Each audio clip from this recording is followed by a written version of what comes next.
Hello दोस्तों, आज की इस वीडियो में आपका स्वागत है। आज हम पढ़ने वाले हैं क्लास 12 एनसीईआरटी रीडिंग लेक्चर 1 और चैप्टर नंबर भी 1 विलियन। तो चलिए आज का वीडियो यहीं से शुरू करते हैं, ठीक है। शरीर में लगभग सभी उपक्रम किसी न किसी विलियन में घटित होते हैं। सामान्य जीवन में बहुत कम शुद्ध पदार्थों से परिचित होते हैं। अधिकांशतः ये दो या अधिक शुद्ध पदार्थों का मिश्रण होता है। उनका जीवन में उपयोग तथा उनके महत्व संगठन पर निर्भर करता है। जैसे पीतल, जिंक एवं निकल एवं का मिश्रण के गुण जर्मन सिल्वर, कॉपर, जिंक एवं निकल का मिश्रण अथवा कांसा जो तांबे एवं टिन का मिश्रण होता है से अलग होते हैं। जल की उपस्थित फ्लोराइड आयनों की 1.0 ppm मात्रा दंत क्षरण को रोकती है, जबकि इसकी 1.5 ppm मात्रा दांतों को कुरबरित यानी पीलापन होने का कारण होती है तथा फ्लोराइड आयनों की अधिकतर सांद्रता जहरीली हो सकती है। उदाहरणतः सोडियम फ्लोराइड का चूहों के लिए जहर के रूप में उपयोग। अंतःशिरा इंजेक्शन हमेशा लवणीय जल में एक निश्चित आयनिक सांद्रता पर घोले जाते हैं जो रक्त प्लाज्मा की सांद्रता के सदृश होते हैं, मतलब समान होते हैं इत्यादि कुछ उदाहरण हैं। इस एकक में हम मुख्यतः द्रवी विलयनों तथा उनको बनाने की विधियों पर विचार करेंगे। तत्पश्चात हम उनके गुणों जैसे वाष्पदाब व अणुसंघ गुणधर्म का अध्ययन करेंगे। हम विलयनों के प्रकार से प्रारंभ करेंगे और फिर द्रव विलयनों में उपस्थित विलय की सांद्रता को व्यक्त करने के विभिन्न विकल्पों को जानेंगे। विलयन दो या दो से अधिक अवयवों का समांगी मिश्रण होता है। समांगी मिश्रण से हमारा तात्पर्य है कि मिश्रण में सभी जगह इसका संगठन एवं एक गुण एक समान होता है। सामान्यतः जो अवयव अधिक मात्रा में उपस्थित होते हैं वे विलायक कहलाते हैं। विलायक विलयन की भौतिक अवस्था निर्धारित करता है जिसमें विलयन विद्यमान होता है। विलयन में विलायक के अतिरिक्त उपस्थित एक या अधिक अवयव विलेय कहलाते हैं। इस एकक में हम केवल द्विअंगी विलयनों जिनमें दो अवयव हों उन्हीं का अध्ययन करेंगे। यहाँ प्रत्येक अवयव ठोस, द्रव अथवा गैस अवस्था में हो सकता है, जिनका संक्षिप्त विवरण सारणी 1.1 में दिया गया है। ये रहे विलयनों के प्रकार: गैसीय विलयन, द्रव विलयन, ठोस विलयन। ठीक है। विलयनों की सांद्रता को व्यक्त करना। किसी विलयन का संगठन उसकी सांद्रता से व्यक्त किया जा सकता है। सांद्रता को गुणात्मक रूप से मात्रात्मक रूप से व्यक्त किया जा सकता है। उदाहरण के लिए गुणात्मक रूप से हम कह सकते हैं कि विलयन तनु अर्थात विलय की अपेक्षाकृत बहुत कम मात्रा है, अथवा यह सांद्र अर्थात विलय की अपेक्षाकृत बहुत अधिक मात्रा है। परंतु वास्तविक में इस तरह का वर्णन अत्यधिक भ्रम उत्पन्न करता है, अतः विलयनों का मात्रात्मक रूप से वर्णन करने की आवश्यकता होती है। विलयनों की सांद्रता मात्रात्मक वर्णन हम कई प्रकार से कर सकते हैं। द्रव्यमान प्रतिशत। विलयनों के अवयवों का द्रव्यमान प्रतिशत में निम्न प्रकार से परिभाषित किया जा सकता है। अवयव का द्रव्यमान परसेंट इज इक्वल टू विलयन में उपस्थित अवयव का कुल द्रव्यमान डिवाइडेड बाई विलयन का कुल द्रव्यमान इंटू 100। उदाहरण यदि एक विलयन का वर्णन जल में 10% ग्लूकोज का द्रव्यमान के रूप में किया जाए तो उसका तात्पर्य यह होगा कि 10 ग्राम ग्लूकोज को 90 ग्राम जल में घोलने पर 100 ग्राम विलयन प्राप्त हुआ।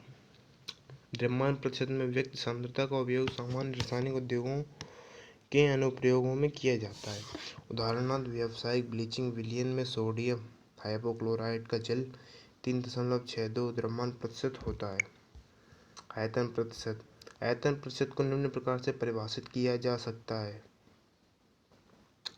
अवयव का प्रतिशत आयतन, अवयव का कुल आयतन डिवाइडेड बाई विलयन का कुल आयतन into 100।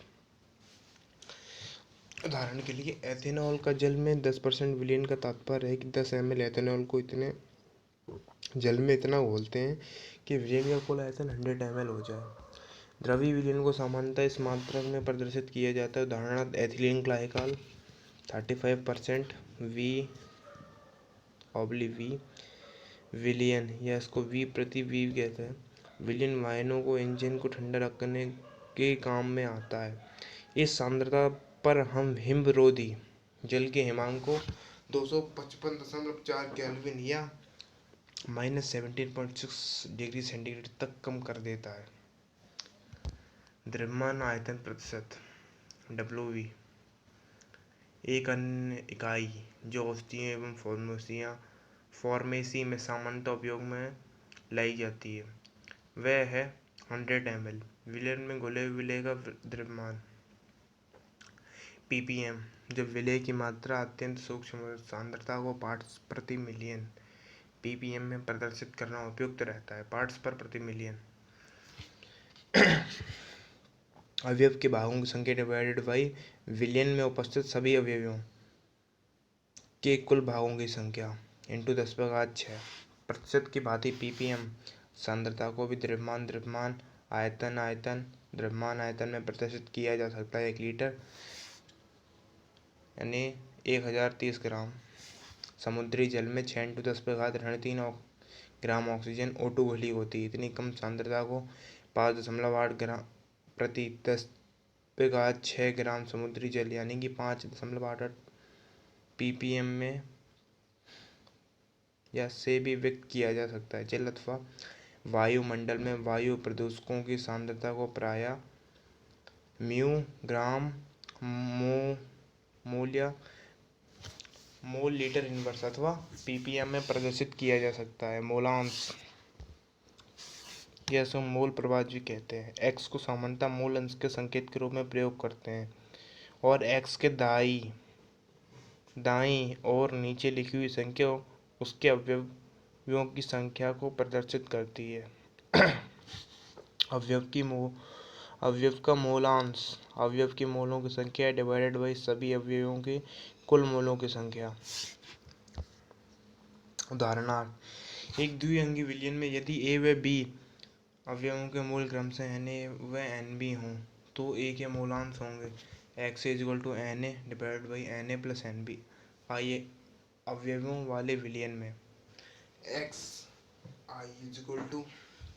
Ni divided by N1 plus N2 plus Ni divided by Nt। ये दर्शाया जा सकता है कि दिए गए विलयन में उपस्थित सभी अवयवों के मोलांश का योग 1 होता है अर्थात x1 plus x2 plus xi 1। मोलांश इकाई विलयन के भौतिक गुणों में संबंध दर्शाने में बहुत उपयोगी है, जैसे विलयनों की सांद्रता का वाष्पताप के साथ संबंध दर्शाने में तथा इसका उपयोग गैसीय मिश्रणों के लिए भी आवश्यक गणना की व्याख्या करने में भी है। मोलरता 1 लीटर या 1 क्यूबिक डेसीमीटर विलयन में घुले हुए विलेय के मोलों की संख्या को उसकी विलयन की मोलरता कहते हैं। विलेय के मोल डिवाइड बाई विलयन का लीटर में आयतन। ये विलयन का आयतन लीटर में।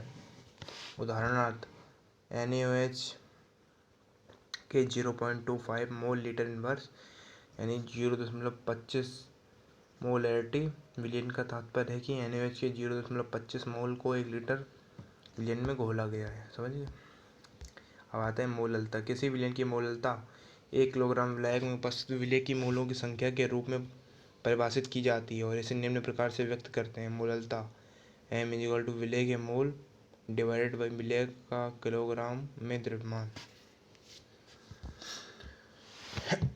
उदाहरणार्थ 1.00 मोल किलोग्राम इनवर्स KCl का जलीय विलयन से तात्पर्य है कि 1 मोल 74.5 ग्राम KCl को 1 किलोग्राम जल में घोला गया है। विलयनों के संदर्भ व्यक्त करने के लिए प्रत्येक विधि अपने अपने गुण व दोष होते हैं। द्रव्यमान प्रतिशत यानी ppm मोल अंश तथा मोलतल ताप पर निर्भर नहीं करती, जबकि मोलतल ताप पर निर्भर करती है। ऐसा इसलिए होता है कि आयतन ताप पर निर्भर करता है जबकि द्रव्यमान नहीं।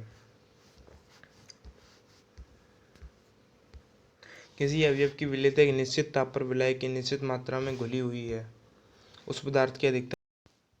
तो आज के लिए बस इतना ही दोस्तों, मिलते हैं नेक्स्ट वीडियो में। तब तक के लिए टाटा बाय बाय।